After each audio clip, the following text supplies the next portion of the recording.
Bagus Oscar Horisoninho adalah warga Banjar Intaran, Desa Pejeng, Kecamatan Tampak Siring Gianyar, yang menjadi korban ledakan kompor mayat dalam upacara ngaben massal di Desa Adat Selat, Kecamatan Belah Batu, Gianyar, Jumat petang 19 Agustus.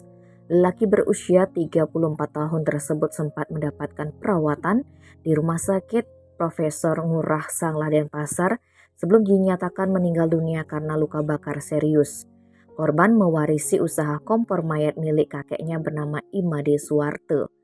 Paman korban, Madirai Ridarte, menuturkan sehari-hari korban bekerja di PT Telkom. Apabila hari libur, korban akan membantu sang kakek membakar jenazah saat ngaben. Sosok Bagus Oscar dikenal sebagai anak yang baik dan ulet, sehingga kepergian korban dengan cara yang tragis membuat keluarga merasa kehilangan. Kendati demikian, keluarga tetap mencoba ikhlas dan menganggap peristiwa itu adalah musibah.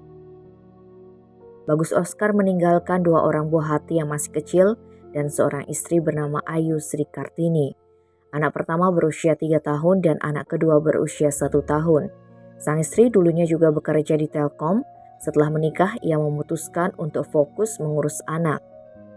Ironisnya, korban waktu masih umur 1 tahun juga ditinggal oleh bapaknya yang menjadi anggota TNI lantaran kecelakaan.